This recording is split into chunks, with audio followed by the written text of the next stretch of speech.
Olá, meus queridos, sejam bem-vindos a mais uma aula de Direito Tributário. Na aula de hoje, vamos continuar com o tema Legislação Tributária, Interpretação. Vimos na aula passada, no finalzinho, que interpretar a legislação tributária é possível valermos de todos os métodos utilizados em nosso direito para a interpretação. Desde um método literal a um método sistemático, teleológico, histórico, ampliativo, restritivo. Porém, o artigo 111 do Código Tributário Nacional prevê que existem 3 matérias que só poderão ser interpretadas de forma literal. Então, eu tenho que saber quais são essas matérias que o artigo 111 do nosso CTN determina que só caberá a interpretação literal. Vejamos, a primeira trata sobre a exclusão do crédito tributário.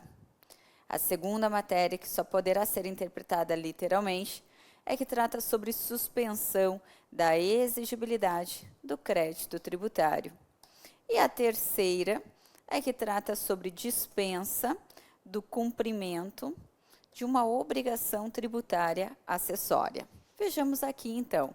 Bom, quanto à primeira matéria, que só pode ser interpretada de forma literal, exclusão do crédito tributário, comentei com vocês que nós teremos uma aula específica para falarmos sobre a exclusão do crédito tributário, mas, a priori, para você compreender, temos que saber que essas hipóteses que excluem o crédito tributário, elas estão presentes no artigo 175 do nosso CTN. Então, o artigo 175 do CTN traz para nós as hipóteses de exclusão do crédito tributário e que só poderão ser interpretadas de forma literal. São, na verdade, 2 hipóteses, quais sejam isenção e anistia. A isenção e a anistia, portanto, só poderão ser interpretadas literalmente, pois é assim que determina o artigo 111 do nosso Código Tributário Nacional. Isenção tributária significa a dispensa legal do dever de pagar o tributo. É quando a lei diz que eu não preciso pagar o tributo. Então, veja, quando uma lei determinar que você não precisa pagar o tributo, essa lei deverá ser interpretada de forma literal.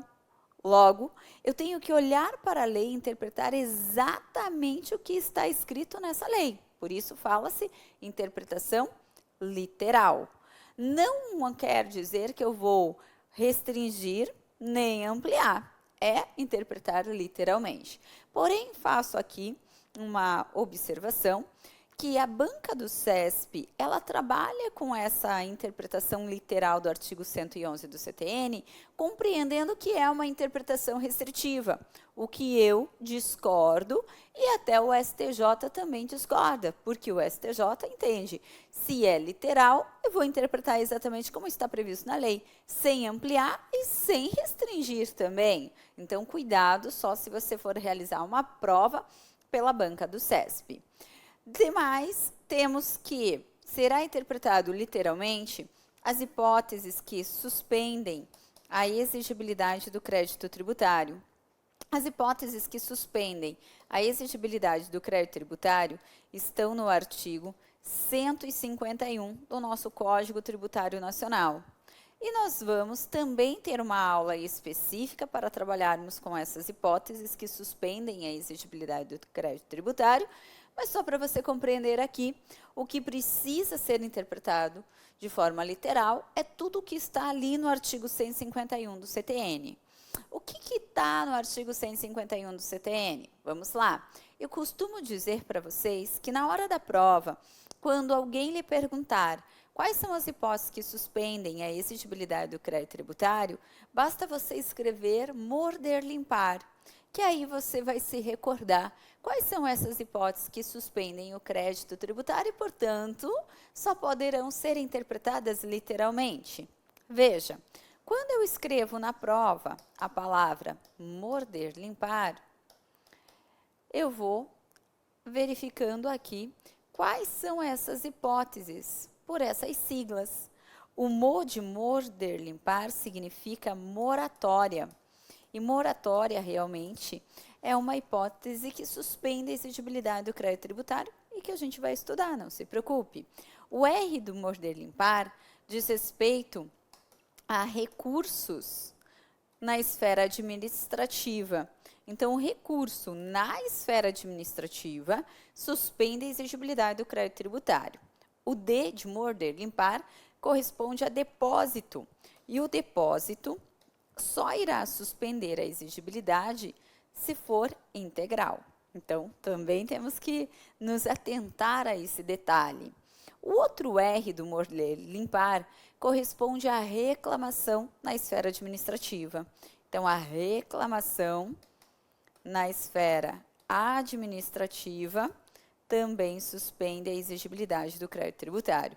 Lim é de liminar, e toda vez que falamos de liminar, vamos nos lembrar de tutela provisória. Tanto a liminar quanto a tutela provisória, elas suspendem a exigibilidade do crédito tributário. E par é de parcelamento. Então, acompanhe toda a lei que tratar sobre parcelamento, também só poderá ser interpretada de forma literal, certo? Então, aqui, essa é a segunda matéria que só poderá ser interpretada de forma literal. A primeira trata sobre exclusão do crédito tributário, a segunda, suspensão da exigibilidade do crédito tributário. E a terceira, para finalizarmos, esse artigo 111 do nosso CTN. A lei que tratar sobre dispensa do cumprimento de uma obrigação tributária acessória. Ora, o que vem a ser uma obrigação tributária acessória? Essa vai ser a próxima matéria que vamos estudar, portanto, na aula de hoje, realmente, não precisa se preocupar, mas só para você compreender aqui. A obrigação tributária acessória, ela tem previsão no artigo 113 do nosso CTN, inciso 2. E lá nos termos do artigo 113, inciso 2 do CTN, nós temos que a obrigação tributária acessória corresponde aos deveres formais que o sujeito passivo está obrigado, a fim de facilitar a arrecadação e fiscalização. Como assim, Josi?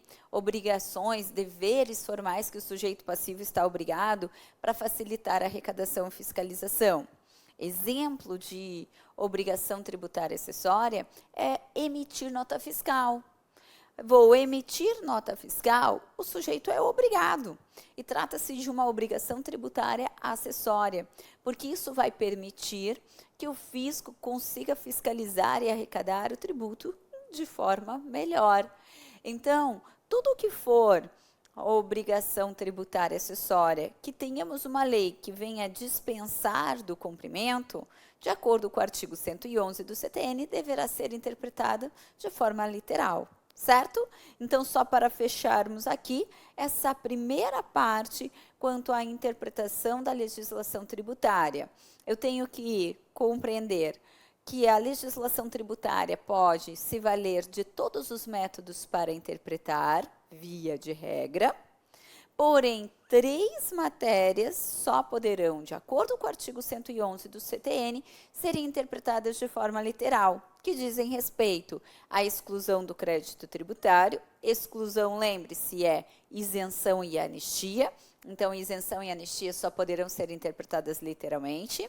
Segunda matéria, que trata sobre a suspensão da exigibilidade do crédito tributário. Suspensão da exigibilidade do crédito tributário são as hipóteses mencionadas pelo artigo 151 do CTN. E, por último, que só poderá também ser interpretada de forma literal, é a lei que trouxer sobre o descumprimento de dispensa, né? Descumprimento não, dispensa de obrigação tributária acessória. Essas só poderão ser interpretadas de forma literal, certo?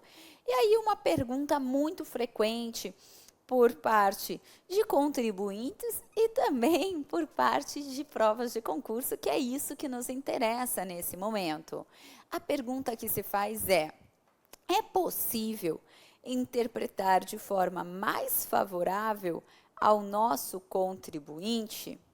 E a resposta é: apenas em uma situação poderemos nos valer de uma interpretação mais favorável ao contribuinte. É o que diz o artigo 112 do CTN. Então, eu posso interpretar de forma mais favorável ao contribuinte quando, veja, a lei for sobre penalidade tributária ou infração e houver dúvida sobre o quê? Quanto à imputabilidade, sobre a punibilidade, quanto à ocorrência do fato gerador. Então, veja só, é possível apenas em uma hipótese nos valermos de uma interpretação mais favorável ao contribuinte, quando a lei tratar sobre infrações ou penalidades e houver dúvida quanto à capitulação do fato, quanto à punibilidade, é o que prevê o artigo 112 do CTN. Farei a leitura com vocês e já volto para explicar melhor e, inclusive, por meio de exemplos, para que você compreenda. Veja, o artigo 112 do CTN diz: a lei tributária que define, veja, infrações, então a lei tributária que define infrações, ou lhe comina penalidade, interpreta-se da maneira mais favorável ao acusado em caso de dúvida. Então, veja, não é sempre que eu vou aplicar a legislação, a interpretação mais favorável ao contribuinte, mas tão somente quando a lei for sobre infrações ou penalidade e quando houver dúvida. Dúvida quanto ao quê? Vamos lá. Inciso 1, quanto à capitulação legal do fato. Inciso 2, quanto à natureza ou às circunstâncias materiais do fato, ou à natureza ou extensão dos seus efeitos. Quanto à autoria, imputabilidade ou punibilidade. Quanto à natureza da penalidade aplicável ou à sua graduação. Então, não é sempre que iremos nos valer da interpretação mais benéfica ao nosso contribuinte, não. Mas tão somente, repito, quando houver dúvida. Dúvida quanto ao quê? Quanto à capitulação do fato gerador, quanto à imputabilidade, quanto à punibilidade, ou seja, quando houver dúvida, mas a lei tratar apenas sobre penalidade e infração. Penalidade, você já sabe, em direito tributário é multa. Então, a lei que trata sobre multa e houver dúvida, aí eu vou aplicar a legislação mais benéfica. Vamos para o exemplo? Então, vamos lá. Nós temos a legislação do Imposto de Renda, a 9.430 de 96, em seu artigo 44, diz que quando o contribuinte deixa de pagar o imposto de renda e faz alteração na sua declaração e verifica que terá que pagar o imposto de renda, tem-se a aplicação de uma multa, penalidade, de 75%. Parágrafo único do artigo 44 dessa Lei 9.430 de 96. Se perceber que a falta do pagamento correto do IR deu-se à fraude, simulação ou dolo do contribuinte, a penalidade vai dobrar. Então, ao invés de eu pagar 75% de multa, irei pagar 150% de multa. Certo? Então, é isso que diz a lei. Vejamos aqui, então. 2 contribuintes. Um dos contribuintes, ele olha para a legislação do imposto de renda, vai fazer a sua declaração e percebe, poxa, que legal. Se eu tiver vários dependentes, ou despesas médicas, ou despesas com educação, eu poderei abater esses valores da minha base de cálculo do imposto de renda e, com isso, é claro, irei pagar menos imposto de renda. Então, eu tenho 2 sujeitos que olham para a legislação. Um primeiro sujeito diz, puxa, eu estou estudando inglês e pago lá para aprender inglês. Então, com base na legislação aqui, irei utilizar os valores gastos para bater a minha declaração de imposto de renda e, com isso, pagar menos imposto. Ok? Caso 2. Interessante. Então, quem tem bastante dependente, quem tem despesas médicas ou ainda despesa aqui com educação, vou poder abater. Eu vou inventar que eu tenho 5 dependentes. Não estou tendo despesa médica, graças a Deus. Também não estou tendo despesa com educação. O jeito é dependente. Vamos criar aqui 5 dependentes. Ok. Inventei 5 filhos como dependentes, certo? Esses 2 sujeitos acabam caindo em malha fina. O primeiro caso é daquele que inventou ter 5 dependentes só para pagar menos imposto de renda. Quando cai em malha fina, pergunto para você, aqui, há alguma dúvida que o sujeito agiu com fraude, dolo, simulação? Não, não há. Ele inventou que ele tem 5 dependentes. Logo, qual é a penalidade aplicável? 75% ou 150%? Como não há nenhuma dúvida, eu vou aplicar a legislação que impõe 150%, porque houve fraude, dolo, simulação. Ok. Caso 2. O nosso amigo que estuda línguas, estuda inglês, valeu-se do valor pago para abater da sua declaração de imposto de renda. Só que o problema é que quando se fala de despesas com educação, não se inclui despesas com línguas, com essa parte de línguas.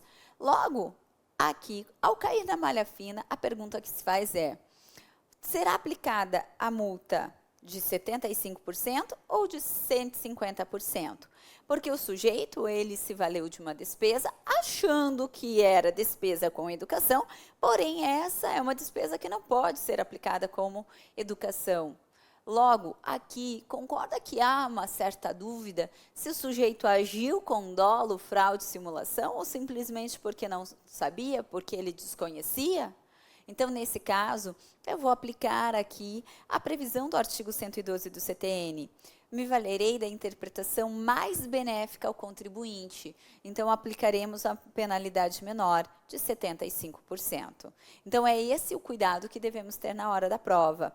Não é sempre que eu posso aplicar a interpretação mais benéfica, mas somente quando, primeiro, estiver frente a uma lei que trate sobre penalidade ou infração, e ainda por cima, houver dúvida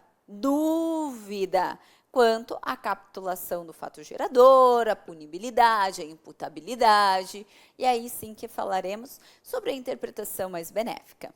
Certo? Tranquilo aqui? Pois muito bem. Agora, tem mais um dispositivo que é importante, porque tem caído muito em provas de concurso e quando cai, é cobrado ipsis literis.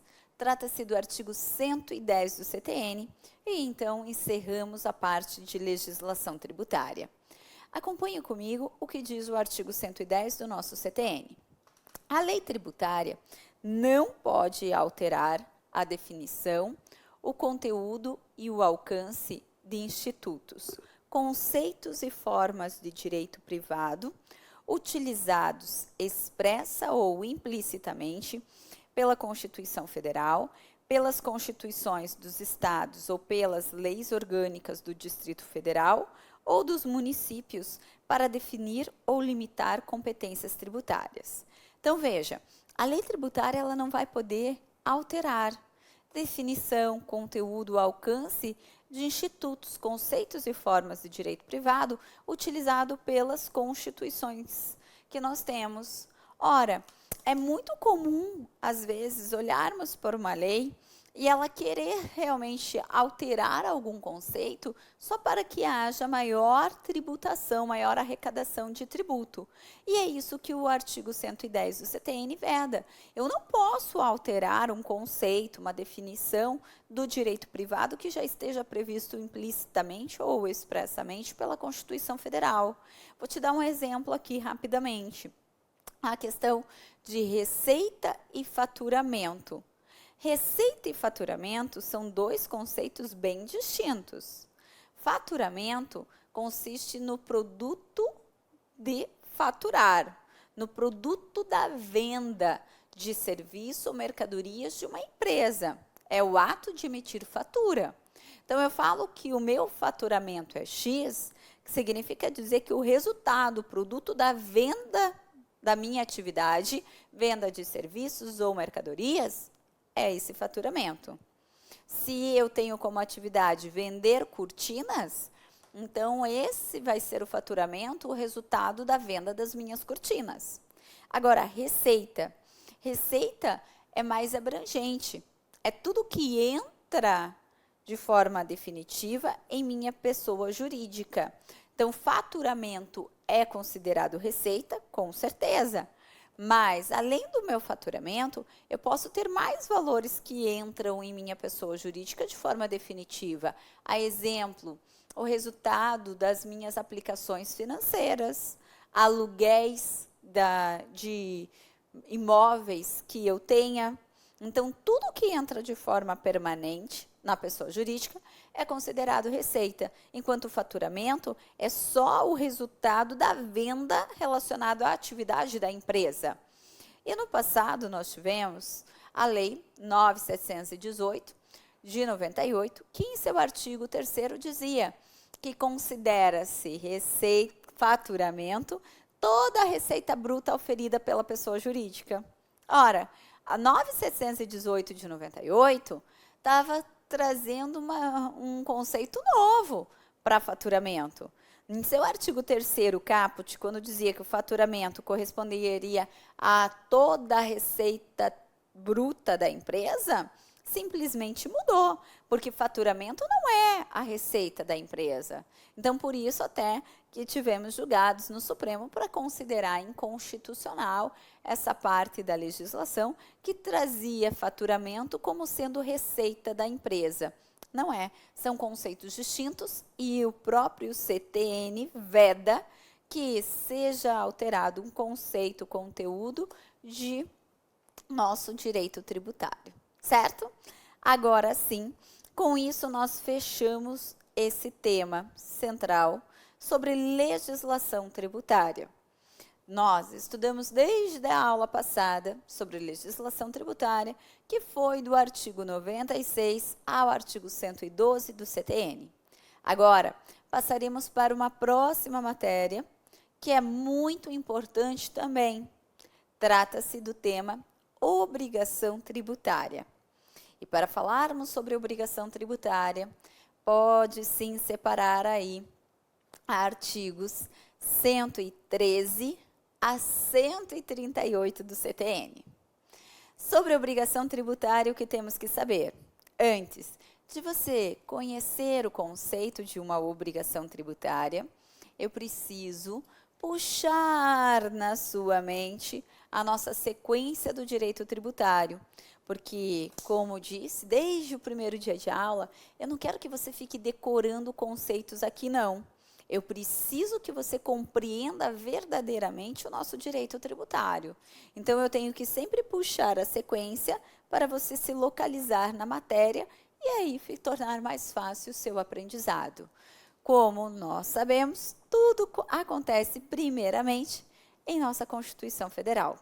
Então, é a Constituição Federal, só mudar a canetinha aqui, a Constituição Federal outorga poderes para os entes federados, União, Estados, Distrito Federal e municípios, para eles criarem e majorarem os tributos. Os tributos serão criados por meio de lei, via de regra, lei ordinária. Existem, no entanto, alguns tributos que só poderão ser criados por lei complementar.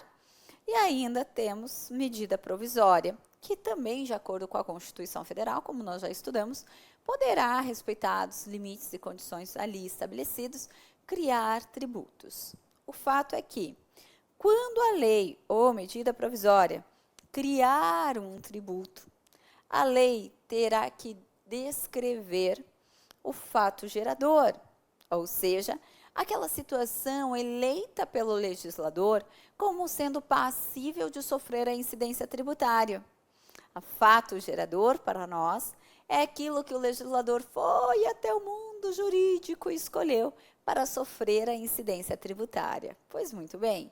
Então, a lei vai descrever sobre esse fato gerador E, uma vez praticado o fato gerador no mundo concreto, nasce imediatamente e infalivelmente a chamada obrigação tributária. Então, olha onde surge a nossa obrigação tributária. A partir do momento que o nosso contribuinte praticar o fato gerador no mundo fenomênico. Então, aquilo que estava previsto na lei, a partir do momento que torna-se realidade, é praticado no mundo concreto, surge então a obrigação tributária. A obrigação tributária, ela tem previsão no artigo 113 do CTN. E ela será de duas formas. Eu tenho dois tipos de obrigações tributárias. Quais sejam? Eu tenho a obrigação tributária denominada de principal e tenho a obrigação tributária acessória, que nós conversamos há pouco de forma rápida. A obrigação tributária principal, prevista pelo artigo 113, parágrafo 1º do CTN, ela tem por objeto o pagamento de tributo ou penalidade tributária. Então, veja, quando nós falamos de obrigação tributária principal, o objeto dessa obrigação principal é pagar. Pagar o quê? Qualquer coisa, seja pagamento de tributo, seja pagamento de penalidade. E penalidade, você já está cansado de me ouvir falar, é multa. Então, a obrigação tributária principal consiste nisso aqui, ó, pagar. Pagar o quê? Qualquer coisa. Pagar tributo, pagar multa, é considerado obrigação tributária principal.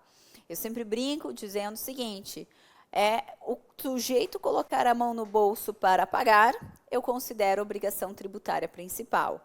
Não importa o que ele vai pagar, se é tributo, se é penalidade, o que importa é, vai pagar, obrigação tributária principal. Agora, é claro, já fazemos aqui uma ressalva. Muitos vão dizer, ô Josi, como é que você está chamando de obrigação tributária principal o dever de pagar multa?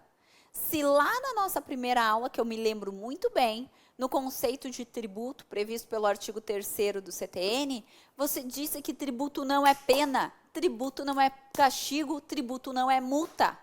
Se você disse que tributo não é pena, não é castigo, como pode ser pena, multa, obrigação tributária principal?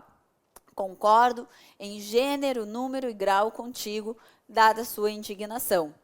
Porém, realmente, o legislador tributário, ele diz com todas as letras em seu artigo 3º do CTN, com razão, que tributo não é pena, tributo não é castigo, mas quando ele vai trabalhar com a obrigação tributária principal, ele traz pela característica pecuniária ser obrigação tributária principal. E por isso que o legislador vai considerar que multa é obrigação tributária principal.